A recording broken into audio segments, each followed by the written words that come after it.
بسم اللہ الرحمن الرحیم۔ عبدالخالق کے خاموش ہونے پر جمال بھی بولا اور اپنے خیالات کا اظہار کرتے ہوئے کہنے لگا، دیکھ زال بیگ، عبدالخالق ٹھیک کہتا ہے، ہم معروف کے قتل میں تمہارے ساتھ ہیں، لیکن اگر تم نے اس قتل کا رخ شاہ پسند اور کامنی کی طرف کیا پھر یاد رکھنا ہم کسی صورت تمہارا ساتھ نہیں دیں گے، اس لیے کہ ہم پاشا سے اپنے خاندان اور نسلوں کا قتل عام نہیں کرانا چاہتے۔ اس ساری گفتگو کے بعد زال بیگ تھوڑی دیر تک کچھ سوچتا رہا، پھر وہ فیصلہ کن انداز میں بولا، میرے ساتھیو، اگر تمہاری یہی مرضی ہے تو یہی صحیح، میں شاہ پسند اور کامنی پر ہاتھ نہیں ڈالوں گا، لیکن ایک بات میری یاد رکھو، شاہ پسند، جہان خان اور برخوردار خان مرہٹوں کو شکست دینے کے بعد واپس آ رہے ہیں اور پاشا ان کی استقبال کی تیاریاں کر رہا ہے۔ میرا اندازہ ہے کہ مرہٹے یوں ہی نہیں بیٹھیں گے، وہ جنگوں کی تیاری کریں گے۔ اس کے لیے احمد شاہ اپنے متحدہ لشکر کے ساتھ آگے بڑھے گا اور میرے خیال میں دریائے جمنا کو عبور کر کے دہلی کی طرف بڑھے گا، لہٰذا جس وقت لشکر جمنا کو عبور کرنے والا ہوگا ہم معروف کو قتل کرنے کے بعد قندھار کی طرف بھاگ جائیں گے۔ تم جانتے ہو قندھار پر اس وقت پاشا کا بیٹا سلیمان، ہرات پر پاشا کا دوسرا بیٹا تیمور حکومت کر رہا ہے، وہ دونوں ہی ہمارے حق میں ہوں گے۔ معروف کو قتل کرنے کے بعد ہم قندھار واپس جائیں گے، اپنے اپنے قبیلے کے مسلح جوانوں کو بڑی تیزی سے اکٹھا کر کے ایک لشکر ترتیب دیں گے اور قندھار میں اپنی خود مختار حکومت کا اعلان کر دیں گے۔ اس معاملے میں اگر پاشا کے بیٹے سلیمان یا تیمور نے کسی قسم کی مداخلت کرنے کا ارادہ کیا تو ان کے خلاف صف آرا ہو جائیں گے اور ان دونوں کا بھی خاتمہ کر دیا جائے گا، اور جب تک پاشا ہندوستان میں حالات درست کرنے کے بعد قندھار واپس جائے گا اس وقت ہم ہرات اور دوسرے شہروں پر قبضہ کرنے کے بعد اپنی عسکری حیثیت کو خوب مضبوط اور مستحکم کر چکے ہوں گے۔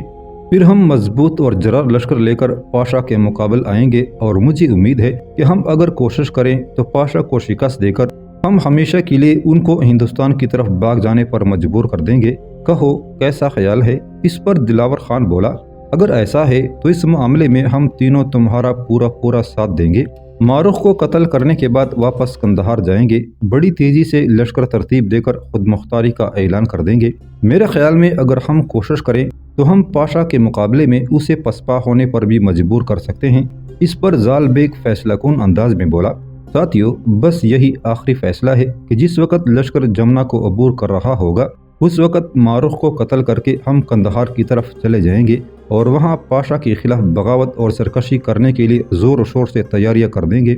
اب آؤ پاشا کے ساتھ مل کر جہان خان، شاہ پسند اور برخوردار خان کے استقبال میں شامل ہوں تاکہ لوگ ہم چاروں پر کسی طرح کا شک و شبہ نہ کریں۔ عبداللہ، جہان خان اور برخوردار خان جب اپنے لشکر کے ساتھ احمد شاہ ابدالی کے لشکر میں ایک فاتح کی حیثیت سے آ کر ملے تو احمد شاہ ابدالی، اس کی لشکریوں اور دیگر سرداروں نے بڑی گرمجوشی سے ان تینوں اور ان کے لشکروں کا استقبال کیا۔ تھوڑی دیر تک وہیں پڑاؤ ہوا، سارے لشکر نے مل کر کھانا کھایا۔ اس کے بعد متحدہ لشکر کے ساتھ احمد شاہ ابدالی نے دہلی کی طرف پیش قدمی شروع کی تھی۔ آگے بڑھتے ہوئے بوریا کے مقام پر احمد شاہ ابدالی نے دریائے جمنا کے کنارے کشتیوں کا پل تعمیر کروایا۔ اس پل کے ذریعے وہ دریائے جمنا کو اپنے لشکر کے ساتھ عبور کر گیا تاکہ دہلی کی طرف کوچ کر سکے۔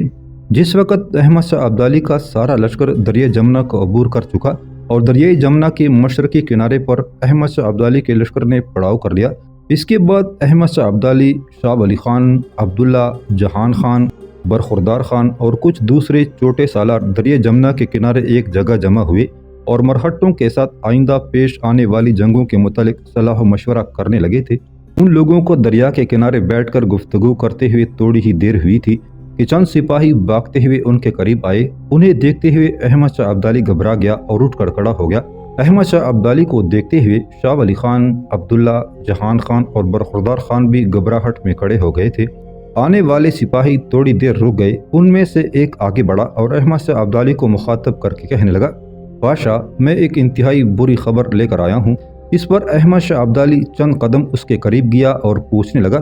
تم کیا بری خبر لے کر آئے ہو؟ کیا مرہٹوں نے کسی اور سمت حملہ کر دیا ہے یا وہ کسی راستے سے ہو کر دہلی شہر میں داخل ہو گئے ہیں؟ اس پر وہ سپاہی بولا، یہ بات نہیں ہے، میں آپ سے یہ کہنا چاہتا ہوں کہ اپنے سپہ سالار جہان خان کی بیٹی معروف کو کسی نے قتل کر دیا ہے۔ یہ خبر سن کر جہاں ایک طرف جہان خان گم سم اور پتھر ہو کر رہ گیا تھا، وہاں دوسری طرف احمد شاہ ابدالی، شاہ ولی خان، عبداللہ اور برخوردار خان بھی سراسیمہ سے ہو کر رہ گئے تھے۔ یہ خبر سننے کے بعد چند لمحوں تک احمد شاہ ابدالی نے عجیب سے انداز میں اپنے سپہ سالار جہان خان کی طرف دیکھا، پھر اس آنے والے سپاہی کو مخاطب کر کے پوچھا، سارے حالات تفصیل سے سناؤ، جہان خان کی بیوی اور بیٹی معروف کو کس نے قتل کیا ہے اور ان کی لاشیں کہاں ہیں؟ اس پر وہ سپاہی بولا، پاشا، آپ جانتے ہیں کہ آپ نے ہمارے ذمے لشکر کے کوچ کرنے کے بعد پڑاؤ پر آخری نگاہ رکھنے اور کوئی چیز رہ نہ جانے کی صورت میں اسے سمیٹ لینے کا حکم دے رکھا ہے۔ جس وقت لشکر نے دریا جمنا کے مغربی کنارے سے پل کے ذریعے مشرقی کنارے کی طرف کوچ کیا تو ہم پڑاؤ کی ارد گرد گھومتے رہے، پھر ایک جگہ درختوں کے ایک جھنڈ میں جہان خان کی بیوی اور بیٹے کی لاشیں ملی۔ ان کے ساتھ 2 زخمی سپاہی بھی تھے جو ان دونوں ماں بیٹی کے خیمے سے باہر پہرا دیا کرتے تھے۔ ان میں سے ایک تو مر چکا تھا، دوسرے میں ابھی جان باقی تھی اور ہو سکتا ہے کہ قاتل اسے بھی مردہ سمجھ کر چلے گئے تھے۔ جس سپاہی میں ابھی دم باقی تھا اس سے ہم نے جب پوچھ گچھ کی تو اس نے بتایا کہ